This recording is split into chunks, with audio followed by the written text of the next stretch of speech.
Tiffany claimed to be my fiancé Marcus's close friend. At the class reunion, she playfully squeezed Marcus's chest. "Ooh, I feel like your chest has been developing lately. It's so soft, I'm getting jealous." Marcus glared at her, his face flushed, then quickly explained to me, "Honey, don't be mad.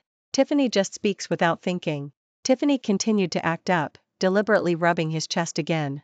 "Exactly. We grew up together since childhood. I even remember being Marcus's babysitter when we were little. How did things get reversed now? Ha ha ha." Then, with a mischievous grin, she looked at me. "But ever since you got together with Grace, Marcus, how did you turn back into a flat-chested muscle guy?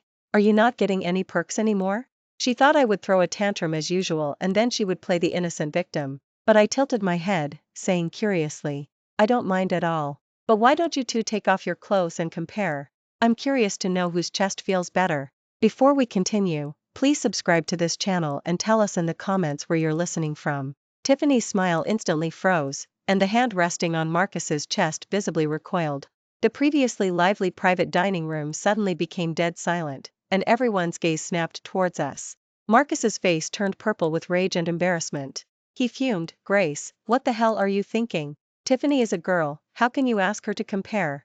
"Oh?"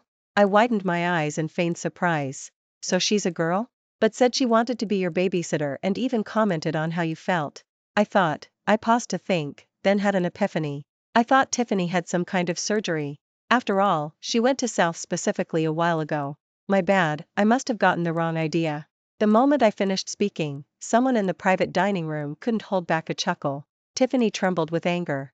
"Are you crazy? My trip to South was for a legitimate business trip.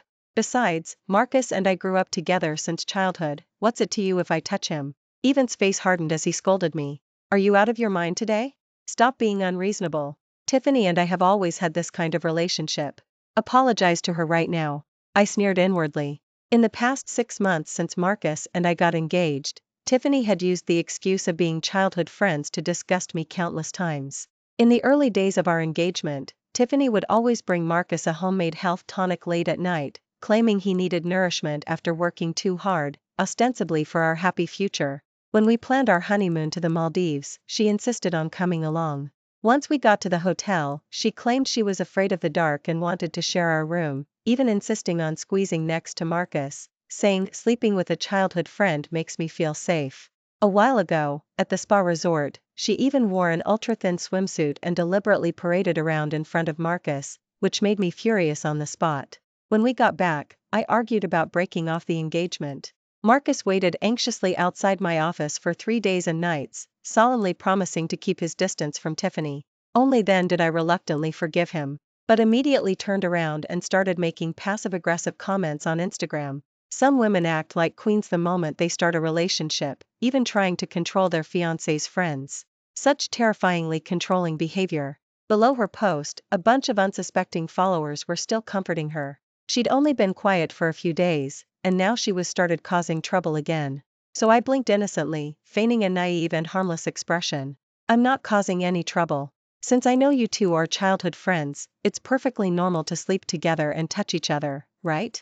I was just curious as I spoke. I suddenly slapped my forehead, making an expression of sudden realization. That's right.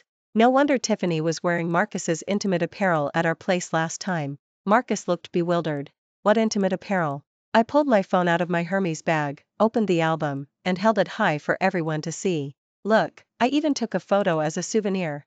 The photo was a screenshot I had saved from their chat history. Tiffany was wearing silk pajamas, clearly a men's style, taking an intimate cheek-to-cheek selfie with Marcus. Both were laughing suggestively. A chorus of "holy crap" erupted throughout the room. I softly hummed, "You should remember September 15th, right?" "September 15th? Ethan asked, shocked. "Didn't Marcus say he had to meet a client for a partnership that day when I asked him to see the new project?" I nodded with a smile, flipping the screenshot to reveal the chat dialogue. "First time wearing your silk pajamas, it's so comfy." 9.15 Tiffany let out a sharp shriek, her entire face instantly went pale. Marcus frantically reached for my phone, trying to snatch it. "Where did you get this photo? Were you spying on our private chats?" I elegantly put my phone back in my bag. "I just happened to stumble upon it while organizing investment documents. What's the big deal?" What's wrong with seeing a casual share between childhood friends? The whispers around us grew louder. No one had probably expected to see such explosive content at an ordinary class reunion. Immediately, insults like shameless, cheating jerk, and the cheating couple deserves each other erupted one after another. Tiffany completely lost control. She screamed and lunged at me. You bitch, I'm going to rip your mouth apart. Go to hell. I was prepared and nimbly stepped aside. Tiffany lost her balance and fell to the floor with a thud. She was wearing a super short bodycon skirt today. With the fall, the hem of her skirt rode up to her waist, exposing her lace underwear. I feigned concern. Oh, Tiff. Are you alright? Why does your underwear set match Marcus's pajamas? Before anyone could react, I quickly and deftly pulled open Marcus's jacket, revealing the matching silk shirt underneath. The scene instantly went wild, and everyone let out gasps of disbelief. Ethan's face turned green with anger. He pointed a trembling finger at Tiffany. Oh my God, didn't you say you and Marcus were just pure friends? Then why did you take the $88,000 I transferred to you last month? Everyone in their circle knew that Ethan had a crush on Tiffany. Tiffany enjoyed the vanity of being pursued by a rich kid, accepting all sorts of favors, especially from suckers like Ethan who were gullible and rich. Marcus frantically adjusted his clothes, roaring at me in humiliation and anger. Enough. Grace, do you have any decency left? How long do you plan to keep this up? Tiffany was just joking around, do you have to be so aggressive? He fumed in exasperation. Tiffany suddenly came to my place that day to discuss work, and after showering, she didn't have a change of clothes, so I lent her some pajamas. Understand now? Can we stop this? Delete all those things immediately. Tiffany knelt on the floor, sobbing dramatically. Can't I just admit I was wrong? I'll never see Marcus again. I should completely cut off contact with all my friends who are in relationships, even if they're childhood friends I've known since kindergarten. Someone tried to lighten the mood. Alright, everyone. We're all old classmates, let's just continue with dinner. But cried even more desperately. Marcus, look. Everyone's talking about us. How can I possibly stay in this circle after this? It's too embarrassing. Marcus quickly helped her up and said to me with displeasure, just apologize and tell everyone you made it all up. Let's move past this. You're a woman yourself, you should understand how important reputation is for a girl. Can't you be a little more forgiving? I said oh, and sighed helplessly. So, when Tiffany sent you meet me at our usual spot late at night, she was purely interested in discussing work, right? That sentence hit Marcus like a bomb, freezing him in place. Tiffany also widened her eyes, sobbing and stuttering, what story are you making up now? I calmly and deliberately pulled out the chat history and read it aloud word for word. On 20th, at 2 in the morning, Tiffany invited Marcus to a coffee shop to discuss a new project. That's certainly a normal work exchange between childhood friends. On 8th, my birthday, Tiffany said she sprained her ankle and needed Marcus to take her to a private hospital. The location ultimately showed a 5-star hotel. This must have been for physical therapy for her childhood friend, which is understandable. On 28th, just last week, Tiffany said she won the lottery and wanted to treat Marcus to a celebration in South. That's the true and touching friendship of childhood friends sharing good fortune. 3 Ethan leapt to his feet and slammed his hand on the table, shaking his finger at Tiffany as he roared. Didn't you cry to me about being broke and needing to pay off the mortgage for your family? Turns out you were taking my hard-earned money and squandering it with your other man, you slut. His veins throbbed with anger. Before anyone could react, he lunged forward and delivered a heavy punch to Marcus, cursing him as he beat him. I treated you like a buddy, and you freaking treated me like an ATM? You even pretended to help me get with Tiffany, when she'd already been played out by you. You just loved watching me act like a simp, didn't you? Damn it. Marcus was caught off guard, taking several solid hits that left his nose bleeding. He frantically begged for mercy. Calm down, Grace is freaking making it all up.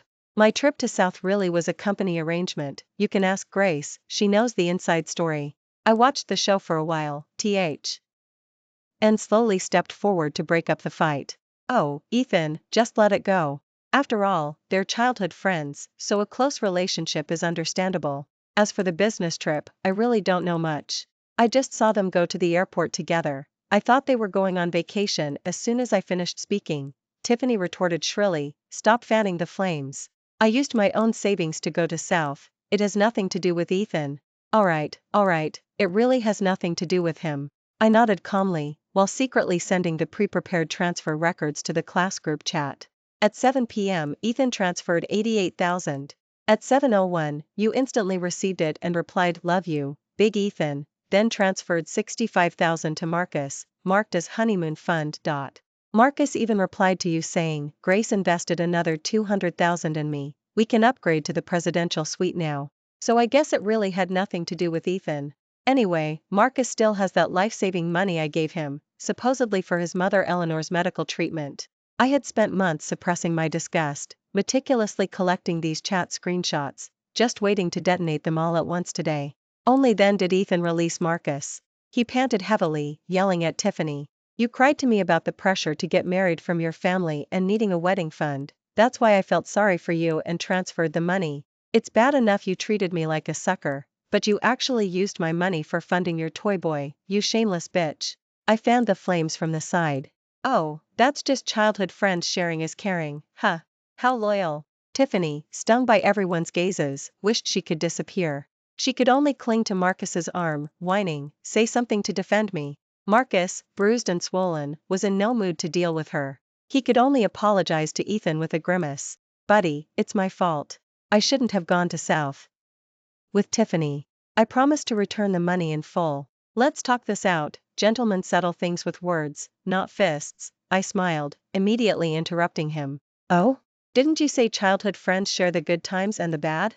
How come now you can only share the perks, but not the responsibility? That doesn't sound like true bro code." Tiffany completely lost it, lunging at me, swinging her palm. "You bitch, you're destined to be a loner for life, aren't you? You can't stand to see other people happy, so you have to ruin it." I was prepared and deftly dodged, even tripping her as she passed. Tiffany fell awkwardly to the ground again, this time even exposing the tattoo on her waist.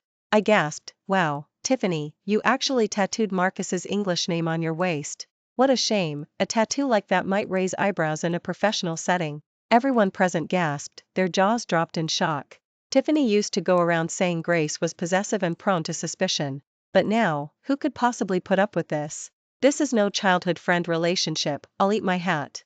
I used to stood up for her, I must have been blind. Tiffany completely broke down, desperately tugging at her clothes to cover the tattoo, and slumped to the ground, sobbing uncontrollably. "Grace, shut up." Marcus completely lost control too. "This is all your fault. What else do you want?" "My fault?" I gave a cold smile, stepped forward, and mercilessly raised my hand, slapping him across the face with all my might. 2 sharp slaps echoed through the private dining room. Marcus cried out, clutching his burning cheek. I took a deep breath, my voice icy. "Marcus, the biggest mistake Grace made in her life was falling for a scumbag like you. We're over." For Marcus's eyes were wide with shock, and he frantically tried to grab my hand. "Don't be rash. Why are you suddenly breaking up? If and I really had something fishy going on, we would have made it public already. Besides, I put so much effort into pursuing you. I truly love you. We can't let this little misunderstanding ruin our relationship." Marcus did have good looks, and when he was pursuing me, he was quite good at winning a girl's heart. It was after careful consideration that I agreed to be with him. Looking back now, I must have been blind. I mercilessly slapped him again. "You lied to me, saying your trip to South was for business when it was a vacation. You shared a bed with her and still claim to be pure as water? Do you take me for an idiot? Go spend the rest of your life with your good childhood friend." Marcus completely panicked. "Tiffany actively seduced me. She insisted on using her childhood friend status to get close to me. I'm a victim too." That sentence instantly ignited Tiffany's rage. She abruptly stood up and screamed hysterically, "What are you talking about? You were the one who said Grace was too dull and wanted me to pretend to be her to create some excitement. Last week in Seoul, you personally admitted you only loved me and would dump Grace when we got back. Now you want to push all the blame on me? Marcus, dream on." The two, who had been intimate and inseparable just moments before, instantly turned on each other, viciously arguing and desperate to spill all the dirt on one another. From only approaching me for my investment funds, to Tiffany draining Ethan of his money to fund their lavish spending, and then all the sordid deeds they did to seek thrills, every single detail left everyone in the room stunned. I watched this infighting farce with a detached gaze, feeling nothing but immense satisfaction, even wanting to applaud them. Lord knows how long I had endured them. All the anger accumulated over the past 6 months could finally explode today. Just then, the private dining room door was suddenly pushed open, and the hotel manager walked in briskly with a few security guards. "We apologize, but a guest reported a conflict here, which has seriously disturbed other diners. We ask for your cooperation." He turned around, saw the bruised and swollen Marcus and the disheveled Tiffany, and his tone changed in alarm. "Oh my God, what happened here?" He then started talking about contacting the police. Marcus and Tiffany certainly didn't dare to continue to embarrass themselves. One frantically covered his face with his suit jacket, while the other wished she could crawl into a hole. They both slinked away from the scene one after the other. I calmly explained the situation to the manager, then took out my phone and posted the evidence I had just compiled on social media. Ethan finally calmed down and apologized to me with remorse. "Grace, I'm really sorry. I was kept in the dark by them before and even spoke well of them. I hope you don't blame me." I gently shook my head. "It's all in the past. Don't worry about it." With that, I picked up my Hermes bag and smiled gracefully at everyone present. "I apologize for the farce tonight. This meal is on me, so please order whatever you like to eat and drink." Ethan thanked me repeatedly from behind. "I should be paying for this. Thank you, Grace, for helping me see those two wolves in sheep's clothing for who they really are. Everyone, let's eat and drink to our heart's content tonight." Walking out of the hotel, the cool night breeze brushed my cheeks. Only then did I notice my hands were trembling slightly. Not from sadness, but from relief. Before, I always wanted to keep the peace, thinking that a breakup was enough, and we should all save face and not make a scene. But some people always take an inch, take a mile, mistaking your kindness for weakness and being disgusting like flies. This time, thanks to Chloe's strategizing, I managed this perfect counterattack tonight. I took out my phone and sent Marcus one last text message. "Return all investment funds I gave you during our engagement in full, not a single penny less, directly to my bank account within 7 days. Otherwise, I'll see you in court." After sending it, I immediately blocked and deleted both him and Tiffany. I took a deep breath, feeling an unprecedented sense of freedom and lightness. 5 the next morning, I was woken up by a barrage of calls from Eleanor, Marcus's mother. The moment I answered, she started blasting me like a machine gun. "Grace, you vicious woman. My son was just close with his childhood friend. How dare you act so harshly and spread rumors everywhere? Even his father and I wouldn't lay a finger on him. I warn you, take down everything online immediately, or I'll sue you for defamation and make you rot in jail." I sneered, gripping my phone, and retorted, "Eleanor, you're in remarkably good spirits. Weren't you critically ill in the hospital?" Eleanor's voice instantly turned shrill, almost piercing my eardrums. "You damn girl, how dare you curse me?" "I wasn't cursing you." I put on an innocent tone. "Didn't Marcus say it himself? He even asked me for 200,000, saying it was for your surgery." I was so touched, tears streamed down my face. "But he got the money and flew to South with Tiffany the very next day. I wonder how much is left for your medical treatment now." There was a deathly silence on the other end, followed by a stuttering voice after a long pause. "Young people have a loose tongue. I'll deal with him later, but what you did was indeed too much. We still have to see each other in the future. Hold on, hold on. There will definitely be no more interactions between us." I couldn't be bothered to beat around the bush and said bluntly, "I don't want to be entangled with you. The total investment I made in your son during our engagement was over 300,000. Return the full amount within 7 days, or I'll see you in court." With that, I hung up immediately and added the number to my blacklist. I had just tossed my phone aside, ready to go back to sleep, when violent pounding came from outside the door. "Grace, stop playing dead. I know you're in there, and we need to settle this once and for all today." Being repeatedly disturbed from my rest made me furious, my temples started throbbing. It was Sunday, and Marcus, having accurately predicted my habit of resting at home, actually dared to show up at my door demanding a confrontation. Since he wasn't playing by the rules, I saw no need to be polite. I immediately called 911 to report a disturbance. To be safe, I even grabbed a sharp fruit knife from the kitchen for self-defense. Peering through the peephole, I saw Marcus still bearing the marks from last night's injuries, a menacing look on his face, constantly cursing. Tiffany was disheveled and unkempt, her eyes swollen like light bulbs, hands on her hips, looking ready for a fight. I shouted back through the door, "If you have anything to say, send a text message. My home doesn't welcome thugs. Disappear now. Stop playing dumb." Marcus kicked the door panel violently. "Delete all that stuff online immediately. Do you know how too ashamed to show my face I am right now? Don't think this is over until you apologize today." Tiffany also screamed hysterically from the side, "This is all your fault, you wicked woman. I can't even go home now, and my bank cards are frozen. You have to give me an explanation." Their shouting and commotion startled Nick, the neighbor. His door clicked open, and he peered out to watch. This guy was a streamer who loved to broadcast hot gossip. I noticed he was aiming his phone at my door. I had an idea and decided to deliberately provoke these two losers. "Didn't you two say you were childhood friends? It's perfectly normal to eat and live together and wear matching outfits. It's all those people with dirty minds judging you. You're asking for trouble." Marcus, infuriated, kicked the door even harder. This stalemate couldn't last, my door would eventually be kicked to pieces. Thinking this, I took a deep breath and simply pulled the door open.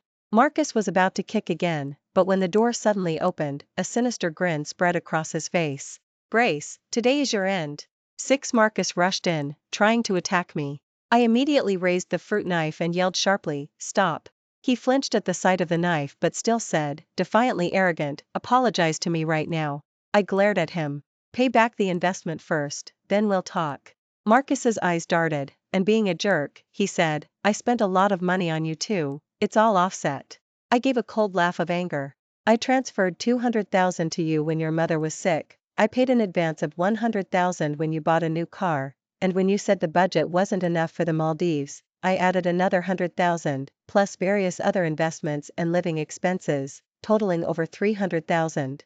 So tell me, what did you spend on me? During our engagement, you wouldn't even treat me to a coffee. Your expenses weren't even enough to cover my gas. Offset my ass.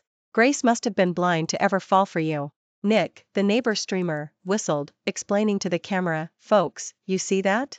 Kept men are still so arrogant these days. What an eye-opener." He turned the camera to Tiffany. "Folks, take a look. Homewreckers these days dare to show up at the legitimate partner's door and make a scene. I've been a streamer this long and this is the first time I've seen such a weirdo." Tiffany frantically covered her face. "What's it to you? Don't spread rumors, we're just friends. Turn off the stream, don't film me." Marcus stubbornly insisted, "That money was your voluntary investment, it has nothing to do with me. The premise of my willingness was your promise to be sincere with me, which is why I invested my emotions and money." I argued logically, "Now that I've discovered your joint deception, you still have the nerve to come here demanding answers?" Tiffany tried to push me forward. "If you choose to be a sucker, that's your decision. Don't drag Marcus into this." I grabbed her wrist, forcefully shook it off, and pointed at the diamond necklace around her neck, questioning her. "He bought you plenty of luxury goods with my money, didn't he? Don't play dumb, this necklace was bought with my investment." "Tiffany, how much money have you two, this scumbag couple, swindled from me? Cough it all up, or I'll see you in court." Tiffany was about to argue further when Marcus's phone suddenly rang incessantly. He hung up irritably, but the calls kept coming relentlessly. Marcus cursed as he answered the phone. After only a few seconds, his face instantly went pale. "What? I'm at Grace's doorstep. A live stream? Where did a live stream come from?" I glanced at Nick's phone screen and saw that the viewer count had already surpassed 50,000. The comment section was scrolling rapidly. "Holy crap, a jerk and his homewrecker showing up to make a scene, it's more exciting than a TV show. Call the police.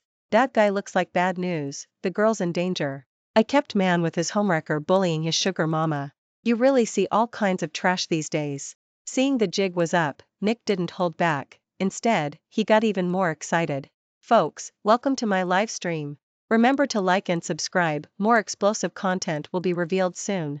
Marcus completely panicked, frantically covering his face and roaring, "This is illegal filming. Turn off the stream right now." He tried to rush over and snatch the phone, but Tiffany held him back tightly. "Stop it. Let's get out of here quickly and figure something out later." "Damn it." Marcus cursed under his breath, dragging Tiffany, and was about to flee. With a ding, the elevator doors opened. Several uniformed police officers stepped out, directly blocking their path. "We received a report of a malicious disturbance here. Please cooperate with our investigation." Marcus and Tiffany's faces went blue.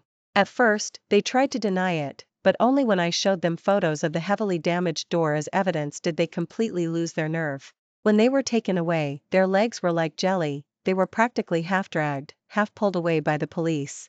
I provided the police with the hallway surveillance footage, completing the chain of evidence. Both were sentenced to 7 days of detention. Eleanor had lost all her previous arrogant demeanor, sobbing uncontrollably as she came to plead for mercy. How could you be so cruel? He's just a child, how will he make a living after being detained? You're going to ruin his future. For the sake of your past relationship, please forgive him this one time. Eleanor is pleading on my knees. I coldly tossed the receipts and contracts at her. His future was ruined not by me, but by his own greed. Tell your son to return the money obediently, otherwise, our next meeting will be in court. Oh, and my emotional distress damages and door repair costs. Settle them all within 7 days. Originally, this incident had only spread within my small social circle, known to very few people. But their scene made it went viral online. An opportunist edited the live stream footage into a short video, titled "Gold Digger with Homewrecker Try to Make a Scene, End Up in Jail," which instantly went viral across all platforms. Even my close friend studying abroad came across it and specifically messaged me to say she liked it. Grace, you're amazing. This is literally the most satisfying counterattack of the year. Watching it, all my frustration from the past year is gone. As soon as the 7-day deadline arrived, $320,000 arrived punctually in my bank account. I heard from mutual friends that after Marcus was detained, his family's home almost turned upside down. He completely lost his previous position at the advertising company, and his father, furious, threatened to disown him. In the end, his mother scrambled to find money, selling off her jewelry to gather the compensation. Now, Marcus has completely become a failure, cooped up at home all day living off his parents, enduring their constant scolding. As for Tiffany, she came from a strict upbringing. This huge scandal infuriated her parents so much that they immediately sold their house and moved away, kicking her out and publicly stating they had disowned her. She was even less able to repay Ethan's money. Ethan cornered her at her company's entrance, humiliating her in front of all her colleagues. In the end, she had to resign in disgrace and has since disappeared without a trace. This scumbag couple completely became the laughingstock of the entire circle. After dealing with all this mess, I decisively changed my contact information, resigned from my old company, and moved to another city to develop my career. My colleagues in the new environment were great, and I quickly integrated into the team. Outside of work, we often went on road trips to nearby places. Life was both fulfilling and enjoyable. One day, 6 months later, a friend mysteriously sent me a screenshot of Tiffany's latest social media update. Tiffany had deleted all her previous curated lifestyle photos, changed her profile picture to a solid color, and her social media profile only had one post left, starting. The accompanying picture was a wedding photo where even an extreme beauty filter couldn't hide her exhaustion. The groom beside her was fat and puffy-faced, at least twice her width. Standing together, they were an indescribable mismatch. Looking at this screenshot, I felt unfazed. It wasn't me who caused her current situation. Whatever her future holds, it has nothing to do with me. A few months ago, during a company team building event, I met my current boyfriend, Liam. He was witty, shared many of my interests, and was especially good at reading the room. Most importantly, Liam had excellent boundaries. After we office ally started dating, he proactively distanced himself from all his female friends, which gave me an unprecedented sense of security. I had never mentioned those unpleasant experiences to him, until one evening, as we were leaving the supermarket and heading home, we ran into a figure who was both strange and familiar. Marcus was gaunt and barely recognizable, his clothes faded from washing, and his hair messy as a bird's nest. His eyes lit up when he saw me, and he rushed over. "Grace, I heard you were in this city. I've been looking for you for so long, and I finally found you." A wave of nausea welled up inside me. Fighting off the urge to vomit, I tried to bypass him. "You have the wrong person. I don't know you. Please move." Marcus gave a fawning smile. "Don't pretend. Look closely, I'm your fiancé." He reached out to grab me, but Liam slapped his hand away. Liam stood in front of me with an icy expression, frowning as he warned, "Sir, we don't know you. Please leave immediately." I whispered in his ear, "This is my ex-fiancé. He might have mental issues, don't mind him." Marcus froze at my words, then furiously pointed at Liam and roared, "So that's it. You dumped me for this toy boy. How shameless." His shout attracted many passers-by. Marcus, gloating, was about to continue to make a scene when he heard Liam say loudly, "Isn't that Marcus? The one who showed up at someone's door making a scene last year and got arrested? How dare he still come out and embarrass himself?" He squeezed my hand reassuringly. "I came across his funny videos. I didn't expect him to be even more disgusting in person than in the videos." Immediately, murmurs erupted around us. "So that's him. I knew he looked familiar. How dare someone like that still parade around outside? They should lock up scum of society like him for longer, so he doesn't come out and pollute the environment. That pretty girl must be his ex-girlfriend. To be stuck with an ex like that, she must have had the worst luck. Marcus's eyes became bloodshot at these comments, his eyeballs looking particularly eerie in their sunken eye sockets. He tried to argue further, but Liam pulled out his phone and waved it. If you don't disappear now, I'm calling the police. At the word police, Marcus's arrogant demeanor instantly vanished without a trace. He could no longer endure the contemptuous gazes and whispers around him. He muttered, "Just you wait," and scrambled away in embarrassment. He ended up tripping over a trash bag on the ground, sprawled on the ground, which made the onlookers burst out laughing. After this scene, I had no choice but to tell Liam all the details of my past. Afterward, I quickly added, "I wasn't intentionally hiding it from you, it's just that the experience was too painful to recall. I originally planned to just bury it deep inside and move on." Liam said nothing, simply holding me in a tight embrace. "It's okay. Let the past be the past. From now on, I'll protect you, and you won't suffer any harm again." Leaning in his arms, I suddenly understood something. True love won't leave you agonizing and conflicted. Someone who truly loves you will proactively give you enough security and prioritize your feelings. Thank you for watching today's story. If you liked this video, please like and share it with your friends. We look forward to hearing your thoughts in the comments. Feel free to share your views, and don't forget to subscribe to our channel for more exciting stories. See you next time.